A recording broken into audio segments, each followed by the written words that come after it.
우리나라에 보면 수많은 기업들이 있죠. 네, 이 중에서 두산 많이 들어보셨나요? 두산, 신한은행, 동아약품, 몽고식품 등과 같은 기업들의 공통점이 무엇일까요?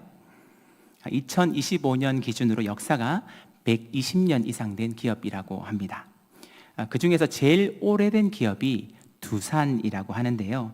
1896년에 설립해서 올해가 129년째라고 그렇게 이야기를 합니다. 세계에서 오랫동안 장수했던 기업을 연구했던 오하라 윌리엄 박사가 있습니다. 그의 연구 결과에 따르면 한 세대를 30년으로 잡고요, 4세대, 즉 120년을 지나고 난 다음에 똑같이 기업이 유지되는 비율은 3%라는 결과를 발표했습니다. 그러니까 100개 중에 3개만 120년 이상을 살아남게 된다는 것이죠. 그 조상이 아무리 기업 경영을 잘 했다고 하더라도 대를 이은 자녀들의 경영이 결코 쉽지 않다는 것을 보여주고 있습니다. 그리고 시간이 점점 지나고 나면 거의 이 퍼센테이지가 0%에 가깝게 떨어지는 것을 발견했다고 합니다. 따라서 우리나라에 있는 두산, 또 신한은행, 동아약품, 몽고식품과 같은 기업이 120년이 지난 지금까지 존재한다는 것은 참 감탄하지 않을 수 없는 놀라운 일인 것이죠. 이러한 결과가 우리 기업에만 해당이 될까요? 신앙 전수에도 똑같이 적용이 된다는 것입니다. 우리 모두는 신앙의 명문 가문, 특별히 신앙의 명문 가정을 이루기를 원하고 자손된대로 그것이 이어지기를 원합니다. 하지만 이 조상들과 부모 세대에 목숨을 걸고 잘 지킨 믿음을 통하여서 아름다운 신앙의 명문 가문을 이루었다고 하더라도 오늘날 우리 자녀들에게 그것이 자동적으로 자연히 전수되는 것은 아니라는 것이죠. 왜냐하면 지금 우리가 살고 있는 이 마지막 세대가 너무나 악하고 폐역하며 음란하기 때문입니다. 여러 가지 반성경적인 가치관, 그리고 하나님을 대적하는 거대한 문화 쓰나미 가운데서 우리 아이들이 살아가고 있기 때문에 더더욱 그렇습니다. 얼마 전에 그 안창호 인권위원장의 인사청문회를 보신 경험이 있으실 겁니다. 개인적인 신앙의 자유를 표현했던 것을 두고 어떻게 표현했습니까? 보수 기독교 탈레반주의자라는 그런 공격을 받기도 했죠. 개인적인 신앙을 자유롭게 표현하면 안 되는 것일까요? 그렇지 않죠. 대한민국 헌법 제20조에 보면 모든 국민은 종교의 자유를 가진다라고 분명히 명시가 되어 있습니다.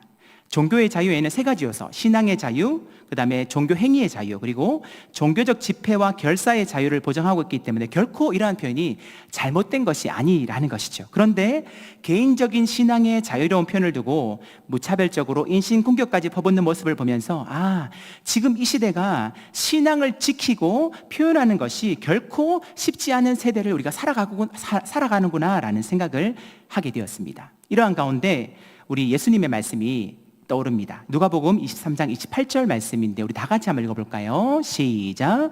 예수께서 돌이켜 그들을 향하여 이르시되 예루살렘의 딸들아 나를 위하여 울지 말고 너희와 너희 자녀를 위하여 울라. 아멘. 누구를 위해서 울라고요? 너희와 너희 자녀를 위해서 울라. 이렇게 주님께서 말씀하셨다는 것이죠. 골고다 언덕으로 가시는 예수님을 향하여서 슬퍼하며 통곡하는 여인들을 향하여서 예수님이 친히 말씀하셨습니다. 예루살렘의 딸들아 나를 위해서 울지 말고 너희와 너희 자녀를 위해서 울라. 그 예수님의 외침, 아마도 피토하는 심정으로 그들에게 하셨던 말씀일 것이고 지금 우리에게도 여전히 말씀하신다고 저는 믿습니다. 이처럼 자녀를 위해서 우는 건요 매우 중요합니다. 우리 성도님을 잘 아시는 것처럼 이 모니카의 눈물의 기도를 통하여서 하나님을 떠났던 이 어거스틴이 돌아왔던 것처럼 자녀를 위한 기도, 특별히 눈물의 기도는 아무리 강조해도 지나치지 않는다는 것이죠. 그러면 자녀를 위해서 울면서 그저 기도만 하면 되는 것일까요? 그렇지 않습니다. 하나님께서 부모인 저와 여러분들에게 특별한 사명, 신앙 전수와 신앙 정수의 책임과 사명을 우리에게 분명히 주셨다는 사실을 꼭 기억해야 된다는 것이죠. 우리는 흔히 내 자녀를 내 소유라고 착각을 합니다. 사실 자녀는요 내 자녀가 아닙니다. 누구의 자녀입니까? 하나님의 자녀입니다. 하나님의 자녀. 믿으십니까? 예, 그렇죠. 하나님은 하나님의 자녀들을 부모인 우리에게 잠시 의탁해 주셨다는 것이죠. 잠시 맡겨주셨다는 것입니다. 왜 맡겨주셨습니까?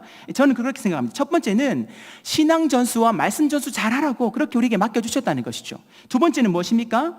부모를 통하여서 살아계신 하나님을 보여주라고 저는 그렇게 맡겼다라고 생각을 합니다. 이것이 부모인 저와 여러분들에게 하나님께서 주신 이 사명이라는 것입니다. 특별히 신명기 6장 5절에서 7절까지 말씀해 보면요, 이렇게 말씀하고 있죠. 우리 다 같이 한번 읽어볼까요? 시작. 너는 마음을 다하고 뜻을 다하고 힘을 다하여 내 하나님 여호와를 사랑하라. 오늘 내가 내게 명하는 이 말씀을 너는 마음에 새기고 내 자녀에게 부지런히 가르치며 집에 앉아 있을 때이든지 길을 갈 때이든지 누워 있을 때이든지 일어날 때이든지 이 말씀을 강론할 것이며. 아멘. 부모인 저와 여러분들에게 주셨던 하나님의 첫 번째 명령은 하나님을 사랑하는 것입니다. 사랑하는 성도 여러분, 하나님 사랑하십니까? 네, 하나님 사랑하시죠, 그렇죠? 근데 사랑할 때 어떻게 사랑하라고요? 마음과 뜻과 힘을 다하여 사랑하라는 것이죠. 그러니까 우리의 전인격을 다하여서, 지정의를 다하여서, 모든 것을 다하여서 하나님을 사랑함으로 살아계신 하나님을 우리가 보여줄 수 있다는 것입니다. 그럼 하나님을 사랑하는 것이 무엇일까요? 감정적으로 보이지 않는 하나님을 어떻게 사랑하는 것일까요? 말씀이 곧 하나님이시잖아요, 그렇죠? 그러니까 하나님을 사랑하는 것은 곧 하나님의 말씀을 사랑하는 것입니다. 더 원색적으로 말하면 하나님의 말씀을 마음 깊이 새긴다라는 그런 의미를 가지고 있는 것이죠. 이 말씀을 마음 가운데 새긴다라는 이 표현에서 이 새긴다라는 히브리 원어의 뜻을 보면요, 송곳으로 깊이 새긴다라는 그런 의미를 가지고 있습니다. 그러니까 하나님을 사랑하는 것, 하나님의 말씀을 사랑하는 것은 대충 그냥 감정적으로 사랑하는 것이 아니라 어떻게 사랑하는 것이라고요? 확실하게 우리의 마음에 송곳을 파듯이 새기는 것, 이것이 바로 하나님을 사랑하는 자의 모습이라고 말씀을 하고 있습니다. 그렇게 그것이 되었을 때 그 다음 우리에게 주어지는 과제가 무엇입니까? 내 자녀에게 부지런히 가르치며. 아멘. 그렇죠? 먼저 부모인 우리가 하나님의 말씀을 마음 가운데 새기고 그 후에 자녀에게 부지런히 가르칠 것을 말씀하고 있습니다. 이것이 바로 부모의 사명이라는 것이죠. 주일학교에서 알아서 해주겠지? 그건 저는 아니라고 생각합니다. 주일학교에만 의존하면 신앙교육은 100% 실패합니다. 일주일 가운데 우리 자녀들이요, 이 세상에 음란하고 폐역하고 반역한 세대 가운데서 겨우 주일날 주님 앞에 나와서 20-30분 그냥 말씀 듣고 신앙이 자라나기를 원한다는 것은 홍해가 갈라지는 기적보다 더 큰 기적을 바라는 것이 아닐까라는 그런 생각을 하게 됩니다. 성경적인 신앙교육은요, 어디서부터 시작됩니까? 가정에서부터 시작된다는 것이죠. 특별히 부모로부터 시작된다는 것입니다. 특별히 그래서 유대인들의 신앙교육이 이 쉐마 교육이라고 해서 많이 주목을 받았지 않습니까? 자녀는 부모님으로부터, 또 부모님은 그 조부모님으로부터, 조부모님은 증조부모님으로부터 몇 대가 지나와도 동일한 신앙이 유대인들 가운데서 계속해서 전수되는 것을 우리는 볼 수가 있다는 것이죠. 우리도 가정에서 이러한 신앙교육에 힘써야 되는 이유도 여기 있습니다. 우리 부모가 신앙을 온전히 가지지 못한다면 제대로 된 신앙교육을 자녀에게 할 수 없을 뿐더러 결국은 우리도 똑같이 세상적인 가치관, 세속적인 가치관으로 우리 아이들을 양육할 수밖에 없다는 것입니다. 그러니까 고3이 되면 어떻게 합니까? 주일날 교회는 대학교 가서 드려라. 공부가 중요하지. 뭐 하나님 앞에 예배 드리는 것이 그렇게 중요하냐. 마음이 중요하다. 학원이 더 중요하지. 성적이 지금 소망이 없지 않느냐. 막 이렇게 하면서 막 보내지 않습니까? 그렇죠? 따라서 어떻습니까? 부모의 신앙이 살아나야 결국 우리 자녀의 신앙도 살아나게 된다는 것입니다. 저는 그렇게 생각합니다. 우리에게 보내신 자녀들은요, 하나님께서 보내신 정보원일 수도 있겠다라는 그런 생각을 해요. 이게 무슨 말이냐면요, 부모인 우리의 신앙이 진짜인지 가짜인지, 교회에서 보여지는 모습과 집에서 보여지는 모습이 같은지, 그리고 부모님을 통하여서 진짜 살아계신 하나님이 보여지고 있는지 그렇지 않은지 하나님이 아이들을 눈을 통하여서 보기를 원하신다는 것입니다. 그렇기 때문에 부모인 우리의 말 한마디, 행동 하나하나가 매우 중요하다는 것이죠. 우리가 나중에 시간이 지났을 때에 이런 말을 들어야 되잖아요. 엄마를 보니, 아빠를 보니, 우리 할아버지 할머니를 보니 하나님이 살아계신 것 같아 라는 그런 말을 자녀로부터 들어야 하지 않겠냐 하는 것입니다. 사랑하는 성도 여러분, 이 땅을 떠나 주님 앞에 서게 되는 그날을 반드시 맞이하게 될 것입니다. 우리가 이 땅 가운데 남겨둔 자녀를 한번 생각해 보시기 바랍니다. 사실 그 날은 아무도 알 수가 없어요. 오늘이 밤이 될 수도 있을 것이고, 내일이 될 것도 있을 것이고, 저 모레가 될 수도 있을 것입니다. 개인적으로 그날은 알 수 없고, 우주적인 종말도 우리는 전혀 다 알 수 없지만 분명한 것은 때가 다 된 것 같아요. 오늘도 보니까 그 러시아의 어느 지역에 8점 뭐 얼마의 지진이 일어났다고 하더라고요. 곳곳에 지진과 기근과 전쟁과 난리의 소문들이 계속해서 들려오고 있지 않습니까? 그렇죠? 영적으로 무고한 사람은 그냥 우연이야 라고 생각하지만, 예수 믿는 우리들은요, 성경에 보면 예수님이 다시 올 때 그러한 현상들이 나타나게 될 것을, 그러한 현상들이 나타나게 되어지면 주님이 재림이 가까워오고 있구나, 이것을 우리에게 늘 깨달으라고 말씀하셨잖아요. 그렇죠? 그것을 보면서 우리는 시대를 분별할 수 있어야 된다는 것입니다. 우리가 주님 앞에 서는 순간요, 언젠가 천국에서 자녀들을 다시 만날 수 있을 거라고 확신하십니까? 남편과 아내 혹은 부모님을 다시 만날 수 있을 것이라고 생각하시냐 하는 것입니다. 그 확신이 없다면 지금이라도 늦지 않았습니다. 아직 시간과 기회가 남았음에 감사하고 정직하게 우리 가정의 아내, 남편, 자녀들 그리고 부모님의 신앙을 반드시 점검해 볼 수 있기를 예수님의 이름으로 축복합니다. 예수님을 구주로 진짜 믿는지, 구원의 확신이 있는지, 하늘 소망은 있는지 먼저 내 신앙을 회복하고 신앙교육에 다시 힘쓰되 우리를 통하여서 살아계신 하나님을 보여줄 수 있는 저와 여러분들 다 되시기를 예수님의 이름으로 축복합니다. 이처럼 신앙전수는요, 아무리 강조해도 지나치지 않는다는 것이죠. 오늘 본문에 보면요, 신앙전수의 모범이 되었던 한 가문이 소개가 되고 있습니다. 바로 레갑 사람들이죠. 레갑 사람들이 누구입니까? 모세의 장인 이드로이지 않습니까? 이드로의 자손이 겐 족속입니다. 이 겐 족속의 후예 중에서 레갑이라는 사람이 있었고, 그의 아들 요나답 그리고 그 후손들이 레갑 사람들이라는 것이죠. 이들은 농사를 짓지 않았습니다. 파종도 하지 않았어요. 포도원도 하지 않았으며 심지어는 집도 없이 장막에서 생활을 했습니다. 게다가 농경 생활의 대표적인 예인 포도주도 마시지 않았다는 거예요. 왜요? 이유는 단 한 가지입니다. 그들의 선조 요나답의 유언을 지키기 위해서 그렇게 했다는 것이죠. 그럼 요나답이 누구일까요? 요나답 많이 들어보셨죠? 요나답은요, 이 예레미야보다 당시 300년 전의 사람입니다. 아합과 이세벨, 북이스라엘을 통치할 때 인물로 우리 기억하지 않습니까? 영적으로 가장 어두웠던 시대, 아합과 이세벨 우상을 섬겼고 이스라엘 백성들이 우상 숭배를 했던 그 악한 왕이었습니다. 하지만 하나님께서 그런 악한 왕을 누구를 세워서 모조리 정리하시죠? 예후를 세워서 정리를 하시죠. 그때 예후가 개혁을 함께 할 사람을 찾았는데, 하나님 앞에 경건하게 살고 있던 한 인물을 찾아서 함께 종교개혁 운동을 일으킵니다. 그가 누구였을까요? 바로 요나답, 여호나답이라고 성경은 기록을 하고 있습니다. 열왕기하 10장 15절 말씀인데요, 우리 다 함께 한번 읽어보도록 하겠습니다. 시작. 예후가 거기에서 떠나다가 그의 안부를 묻고 그에게 이르되 내 마음이 내 마음을 향하여 진실함 같이 내 마음도 진실하냐 하니, 여호나답이 대답하되 그러하니이다. 이르되 그러면 나와 손을 잡자. 손을 잡으니 예후가 끌어 병거에 올리며. 아멘.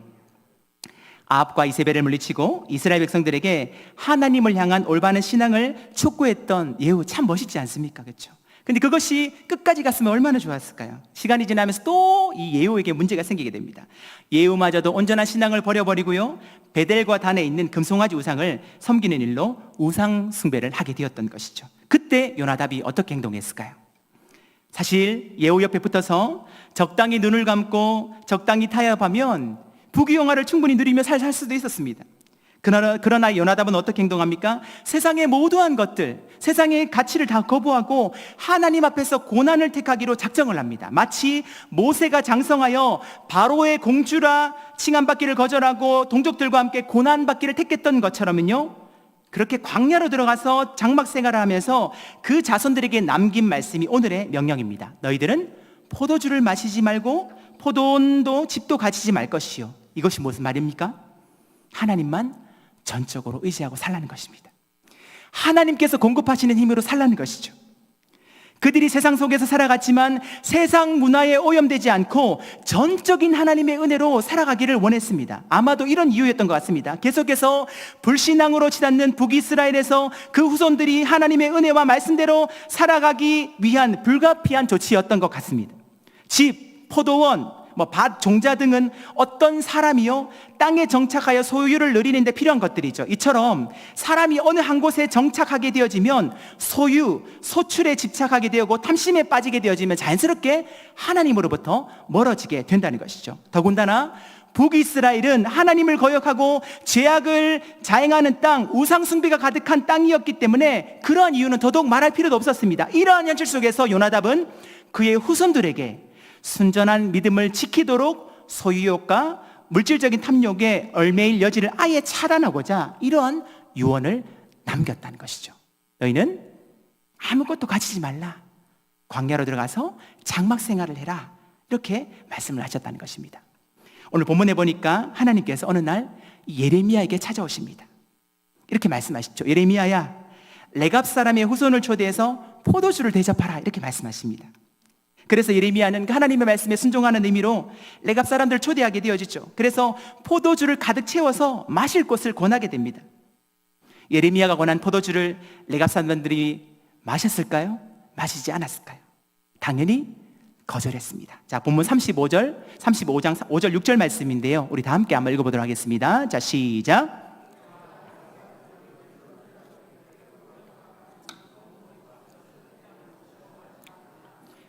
그들이 이르되 우리는 포도주를 마시지 아니하겠노라. 레갑의 아들 우리 선조 요나답이 우리에게 명령하여 이르기를 너희와 너희 자손은 영원히 포도주를 마시지 말며. 아멘. 하나님의 말씀대로 포도주를 준비 안 하고 마시라고 예레미야가 권했습니다.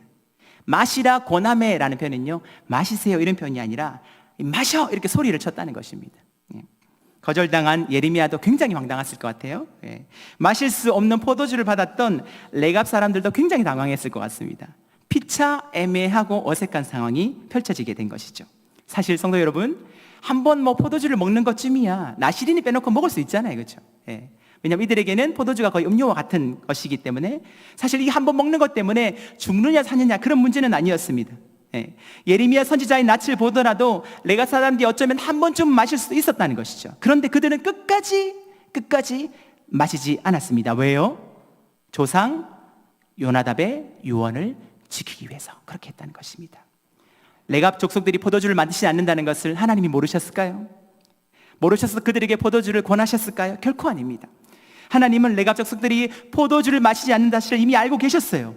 그들의 조상인 요나답이 그런 유언을 한 것도 알고 계셨습니다. 그런데 왜 굳이 그들을 초대해서 마실 수 없는 포도주를 대접하라고 하셨을까요? 예레미야를 골탕 먹이기 위해서? 아니죠. 레갑 사람들을 보고 좀 배우라는 것입니다. 누구에게요? 자기의 백성 유다 백성에게. 유다 백성들은 어땠습니까? 하나님의 말씀에 죽도록 순종하지 않았습니다. 우상을 버리고 회개하며 하나님께 돌아오지 않으면 망한다고 수많은 선지자들을 보내셔 경고하셨지만 그럼에도 불구하고 그들은 여전히 불순종했다는 것이죠. 아니, 오히려 날마다 그들의 완악함과 폐역함은 날로 더 심해져 갔다는 것입니다. 바로 그런 점을 깨닫도록 하기 위해서 하나님께서는요, 오늘 본문에서 레갑 사람들의 이야기를 지금 해주고 있는 것입니다. 레갑 자손들이요, 그들의 조상 요나답의 유언이 뭐라고, 사람의 유언이 뭐라고, 지금까지 생명을 걸고 잘 지키고 있다. 그런데 내 백성 이스라엘은 어떠하냐? 나 만군의 여호와가 끊임없이 말하였지만 너희는 여전히 내 명령을 지키지 않는구나. 이렇게 말씀하셨다는 거예요. 하나님께서 얼마나 답답하셨으면 레갑 사람들과 유다 백성들을 비교하시면서까지 이렇게 말씀을 하시는 것일까요? 하나님은요, 분명 레갑 사람들을 자랑하고 싶어 하셨습니다. 동시에 유다 백성들을 향해서는 책망을 하고 계시는 것이죠. 레갑 자손의 본을 따라서 유다 백성들도 우상을 버리고 마음을 돌이켜 다시 여호와 하나님을 잘 섬기는 백성이 되기를 그토록 원하셨다는 것이죠. 유다 백성은 어떤 백성입니까? 하나님이 선택해서 하나님이 일방적으로 언약을 맺으셔서 귀한 족속, 귀한 백성으로 만들지 않았습니까? 출애굽기 19장 4절에서 6절까지 이렇게 말씀하고 있습니다. 우리 다 함께 읽어볼까요? 시작.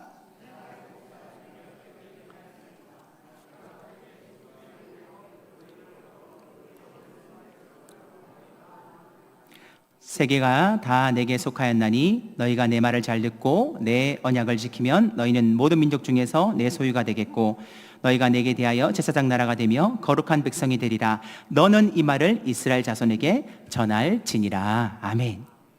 독수리 날개를 업어서 이들을 인도하셨고요, 언약을 지키면 모든 민족 중에 하나님의 소유가 되겠다고, 제사장 나라 거룩한 백성으로 삼아주시겠다고 은혜와 복을 일방적으로 베풀어 주셨다는 것입니다. 이스라엘 백성이 하나님 앞에 은혜를 받을 자격이 있었나요? 아니에요. 민족 중에서 가장 보잘것없고 작은 민족이었잖아요. 그렇죠? 하나님께서 그냥 일방적으로 선택하셔서 그들을 하나님 영광을 드러낸 도구로, 하나님 살아계심을 드러낸 도구로 그렇게 선택하셨다는 것입니다. 하나님 놀라운 기적을 보여주셨잖아요. 홍해가 갈라지는 기적, 만나와 메추라기로 먹이시는 기적, 밤에는 불기둥, 또 낮에는 구름 기둥으로 인도하시는 그 하나님의 수많은 기적들을 경험했습니다. 그렇게 경험했다면, 출애굽 1세대가 40년 광야 생활을 하다 그렇게 죽었다면 가나안 땅에 들어가서 하나님을 더 잘 섬기고 하나님을 예배하면서 그렇게 더 잘 살아야 되지 않겠습니까? 그런데 믿음의 본이 되기는커녕 하나님 앞에 오늘 본문을 통해서 신나게 혼이 나고 있는 것이죠. 오히려 레갑 사람들을 본받아 하는 입장이 되었던 것입니다. 그럴 것까지 말씀하셨음에도 불구하고 회개하지 않고 돌아오지 않는 유다 백성들을 향해서 하나님께서 어떻게 하십니까? 결국 멸망을 선포하시잖아요. 예레미야 35장 17절에 이렇게 기록되어 있습니다. 우리 다 같이 읽어볼까요? 시작. 이스라엘의 하나님께서 이와 같이 말씀하시니라. 보라, 내가 유다와 예루살렘의 모든 주민에게 내가 그들에게 대하여 선포한 모든 재앙을 내리니 이는 내가 그들에게 말하여도 듣지 아니하며 불러도 대답하지 아니함이니라 하셨다 하라. 아멘. 그들에게 말하여도 듣지 아니하며 불러도 대답하지 아니함이니라. 얼마나 교만하고 완악한 모습인지요. 여호와 하나님께서 얼마나 섭섭하셨겠냐 하는 것입니다. 사랑하는 성도 여러분, 유다 백성과 같은 모습이 혹 우리 모습 가운데 있지는 않은지 오늘 말씀을 통하여서 정직하게 돌아보았으면 참 좋겠습니다. 하나님께서 말씀하시면요, 잘 듣고 부르심에 응답하는 우리 모두가 되었으면 참 좋겠습니다. 그렇게 하나님께서는요, 유다를 멸망시키기로 작정하십니다. 그래서 기원전 586년경에 바벨론에 의해서 마침내 멸망을 당하게 되죠. 그래서 바벨론의 포도로를 끌려가서 이것저것 뿔뿔이 흩어지게 됩니다. 유다의 마지막 왕이었던 시드기야는 두 눈이 뽑히는 비참함 가운데 처해지게 됩니다. 그렇게 70년간 포로 생활을 하게 되죠. 그러면 돌아와서 하나님을 잘 섬겨야 되는데 에스라서를 보면요, 또 돌아와서 하나님 앞에 범죄하고 죄를 짓고 우상을 섬기는 그들의 안타까운 모습들을 볼 수가 있다는 것이죠. 요즘 우리 새벽에 에스겔서를 나누고 있는데요, 에스겔의 환상 가운데 성전에 온갖 우상이 가득하고 영적 지도자뿐만 아니라 모든 백성이 우상을 섬기니까 성전을 떠나시는 그 하나님의 모습을 그렇게 환상 가운데 묘사를 하고 있습니다. 속히 회개하고 여호와께로 돌아가기를 원하시는데 그렇게 하지 않으니까 하나님께서 너무나 안타까워하시는 것이죠. 성전 가운데 임하셨던 그 주님께서 떠나가시면서도 계속 뒤를 돌아보십니다.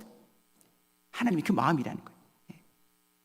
오늘 본문에서요, 레갑 자손이여 부모 세대뿐만이 아니라 300년이 되도록 대대로 믿음의 유산을 지킬 수 있었던 이유가 무엇일까요? 저는 두 가지가 있다고 생각합니다. 첫 번째는 그들이 하나님을 믿되 절대적으로 믿었다는 것입니다. 그러니까 그냥 믿는 것과요, 자신의 삶을 완전히 의존하는 것과는 분명히 다른 것입니다. 정말 하나님을 믿는다면 하나님의 말씀에 순종하게 되어 있습니다. 그들이 광야에서 살면서 이스라엘 백성이 출애굽했을 때 아마 그들이 광야 가운데 생활하면서 광야 생활을 떠올렸을 것입니다. 그때 이스라엘 백성 가운데 하나님께서 밤에는 불기둥으로 낮에는 구름 기둥으로 인도하셨지, 만나와 메추라 그렇게 먹이셨지, 반석에서 물이 나게 하셨지, 하나님의 은혜를 공급하셨지, 그것을 기억하면서 이 레갑 족속도 그렇게 나갔을 것입니다. 그러니까 하나님을 99%만 신뢰하는 것이 아니라 100% 온전히 신뢰했기 때문에 이것이 가능했다는 것이죠. 또 한 가지 이유가 있다면 부모님들이 그렇게 살아냈고 그 살아내는 믿음으로 자녀들을 올바르게 신앙으로 교육시켰다는 것입니다. 하나님 앞에 믿음으로 살아가는 신앙의 위대함이 무엇인지 자녀들이 부모님을 통해 직접 눈으로 보고 배웠다는 사실이죠. 한 세대로 끝난 것이 아니라 10세대가 되도록 300년이 되도록 부모님이 먼저 믿음을 지켰고 그 믿음을 자녀들에게 전수했기 때문에 오늘 성경에 기록된 놀라운 역사가 일어나게 되었다는 것입니다. 만약 요나답의 유언에 부모님들의 신앙 전수에 관심이 없었다면 300년이 아니라 30년도 아마 유지할 수가 없었을 것입니다. 사랑하는 성도 여러분, 우리 모두도 레갑 사람들처럼 신앙의 유산을 자자손손 대대로 물려줄 수 있기를 예수님의 이름으로 축복합니다. 믿음의 명문 가문 가정으로 다 세워져 갈 수 있기를 예수님의 이름으로 축복합니다. 그것이 하나님의 소원 아니겠습니까? 네, 하나님의 소원이죠. 그렇게 하기 위해서는 먼저 우리는요, 하나님을 전적으로 신뢰해야 됩니다. 하나님의 말씀에 지금 철저히 순종하고 있는지 정직하게 돌아보아야 한다는 것이죠. 우리는요, 교회를 다닌다고 말로만 이야기하는 것이 아니라 삶의 구석구석, 내 삶의 가치관, 사람을 대하는 태도, 언어의 습관, 모든 부분에서 우리를 통하여서 하나님이 드러나고 있는지 우리는 진지하게 우리의 모습을 정직하게 점검해 보아야 한다는 것입니다. 우리 자녀들 통하여서 그런 삶의 여정 가운데서 엄마, 아빠 혹은 할아버지, 할머니를 보니 하나님이 진짜 살아계신 것 같아, 그런 고백을 반드시 들어야 된다는 것이죠. 하나님을 신뢰하며 말씀에 순종함으로 삶의 모든 영역에서 부모인 우리를 통하여서 정말로 살아계신 하나님이 드러날 수 있기를 예수님의 이름으로 축복합니다. 우리 자녀들도요, 언젠가 광야와 같은 인생을 만나게 될 것입니다. 광야 가운데 떨어지게 될 것입니다. 그때 우리 자녀들은 무엇을 기억할까요? 우리 자녀들은요, 부모님이 광야를 만났을 때 어떻게 하나님 앞에 기도했는지 그때를 떠올리게 될 것입니다. 아, 우리 부모님이 그렇게 힘들었을 때, 광야 가운데, 고난 가운데 시마다 때마다 주님 앞에 나와서 눈물로 하나님 앞에 기도했지. 하나님 앞에 도와달라고, 살려달라고 기도했지. 그렇게 해서 광야를 지나갔던 그 모습이 있었다면 우리 자녀들에게 아무리 광야 같은 인생이 찾아올지라도 자연스럽게 우리의 모습을 통해서 그들은 하나님 앞에 기도함으로 서게 될 거라는 것입니다. 지난 상반기에 저는요, 기도학교를 하면서 어떤 성도님들이 그렇게 고백을 하시더라고요. 우리 시어머니는 정말로 기도를 많이 하셨던 분이십니다. 본인은 그렇게 기도를 못 하신다는 것이죠. 그런 고백을 하면서 눈에 눈물이 글썽글썽거리시더라고요. 그런 시어머니만큼은 아니지만 그런 신앙의 본을 정말로 따라가고 싶다는 그런 이야기를 제가 들었던 적이 있습니다. 참 감동이 되더라고요. 안 보는 것 같아도요, 우리 자녀들은 지금도 다 보고 있습니다. 우리 어머니 아버님들이 어떻게 기도하는지, 하나님을 어떻게 지금 대하고 있는지 그걸 다 보고 있다는 거예요. 제가 처음에 말씀드렸잖아요. 어쩌면 우리 자녀들은 하나님께서 우리에게 보내신 정탐꾼이라고 하나요?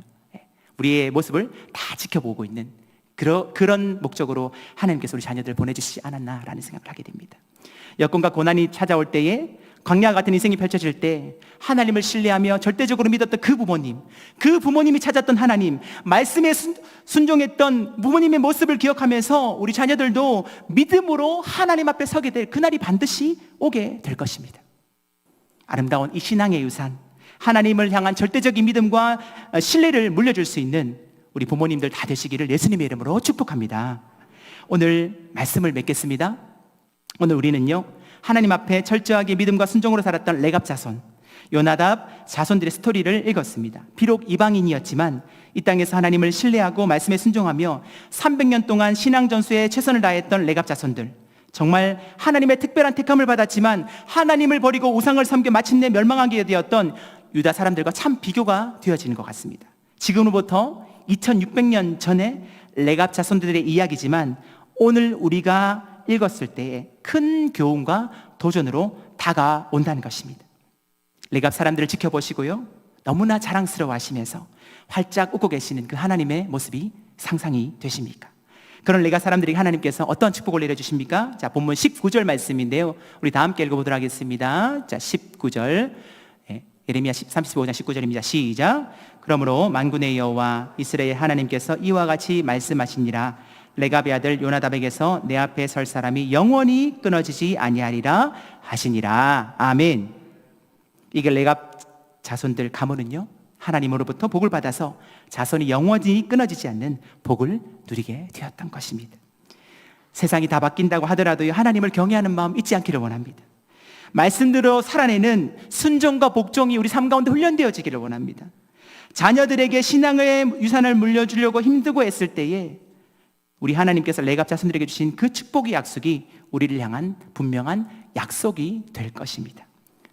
그러므로 오늘 말씀의 교훈처럼 우리가 먼저, 부모 세대인 우리가 먼저 참 신앙인으로 살아가고 살아계신 하나님을 자녀들에게 보여줄 수 있으며 자녀에게 신앙의 유산을 잘 물려줌으로 레갑 자손들처럼 하나님께서 자랑하시는 저와 여러분들의 복된 인생 되시기를 예수님의 이름으로 축복합니다.